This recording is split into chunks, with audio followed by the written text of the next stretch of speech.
really catchy and really good hook tune. Like I really Yeah, enjoyed that. And it was that's good pretty too. heavy and like wow, like very impressed with that one. Yeah, it was pretty dark. Lots of good production on that one. And yeah, good tune. Lots of cool changes. Definitely, I would pull back on the production of the tune a little bit in terms of like Pro Toolsing, drumming wise. You know, they sounded great, but I love hearing the natural sound of a drum kit more so than a like tuned up auto drumming. No, I get what you're saying. Like they go in and time adjust the drums, and it all just sounds like so like perfect. Like dude, everything's samples like, are used so to replace different hits. And, sometimes. Right. But no, great tune, great sound for sure. Well, next up we're gonna get to a band called I hope I'm pronouncing this right, and it's Faharan. It's called 1,000 Nights. Dig this. And again, this is courtesy of Emma Scott and Plug-in Baby.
Faharan, and that was 1,000 Nights. Now, it was a very catchy hook right from the beginning, and like we all discussed, it had that 80s feel to it. These vocals kind of mixed with the 90s.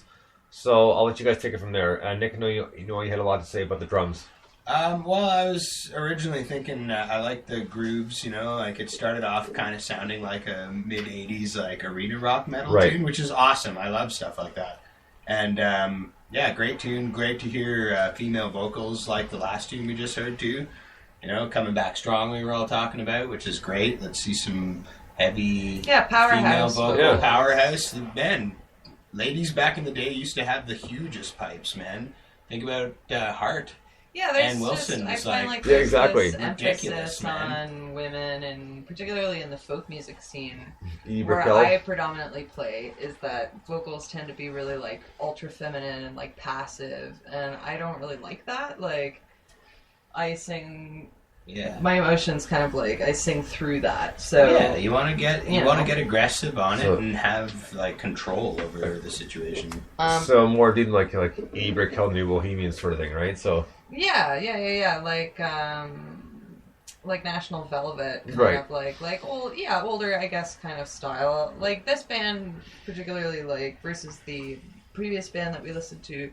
This was like way more my speed, and I don't know if that just denotes like my age or whatever, but it's just got a nice groove. It wasn't overly produced, like there's some reverb and delay and shit on it, but other than that, like it sounds like a band in its like I'm like at a concert like listening to it. Like it sounded real, you know what I mean? Well, it's not necessarily age at the same time too. It's all what comes down to a question of likes and taste, right? Yeah, so, I mean, absolutely. age really has nothing to do with it. I mean, you can be, let's say 50 and still listening to Nine Inch Nails and jamming to it, no problem, right? Mm-hmm. And you could also like something that's new, has come out as well. Yeah. But it doesn't mean age thing. It's just what your tastes are.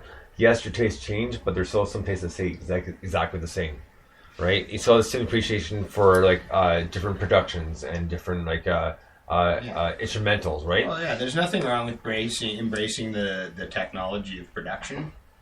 And really working with it. I love bands that are true to their vision, even throughout the ages, you know, and all these music styles are changing and this and that. Right. And then a great band from back in the day comes out with an album that you're like, wow, they're like tapping right into that juicy nugget that they had even back in the day. Yeah, like, exactly. By like today's Iggy standards, Pop's new you know? album. Like, Exactly. Oh my god. Or three others you can think of. Dark Side of the Moon, first album, 1979, you know, that came out. Space Oddity, David Boyd, 1967, you know, and just all these just groundbreaking albums and just stuff that never been done for. Sgt. Pepper's. Mm-hmm. It's just stuff that's just crazy stuff, and it may be all studio, but that doesn't change a thing because it still worked hard at it. It's still stuff that hasn't, that they work with and kind of perfected at the time when, you know, it's something that would maybe normally take 5 to 10 years, and they perfected within a year. Well, it was so experimental back then too, because Sgt. Pepper's particularly was like one of the first, if not the first, albums that was mixed to be in stereo, and it was like so much so in stereo that if you were to sit in the middle of a room on acid or something with your eyes closed, you'd think that there were like things coming at you from like left and right, and you're like, whoa, oh my god, the bassist is like over there. Yeah. You know, but like. Yeah, technology's come so far, and like, yeah, totally embrace it. And I mean, like that math rock, like that ultra clean, like drum sound is like so popular nowadays. And if that's like totally, if that's what you want to go for, then just go for it. Like, maintain your integrity, do what you want to do. Like that to me is like the most important thing, right? So for sure. So next up, we're gonna get the newest one by Operation Neptune Spear. This one's called Subvert. Dig this.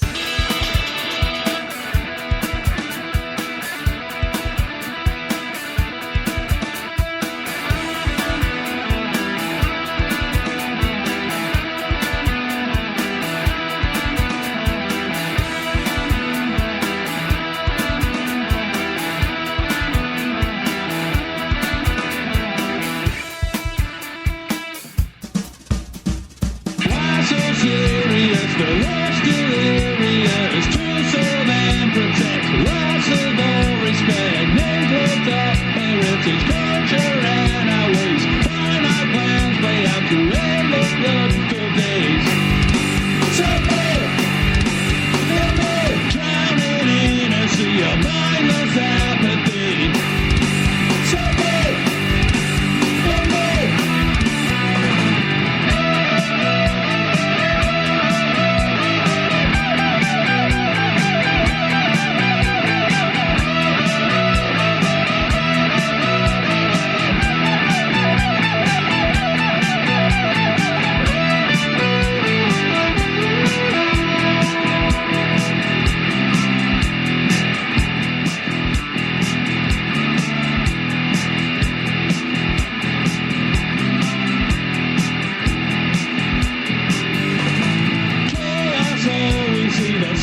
Operation Neptune Star, and that's their latest one called Subvert.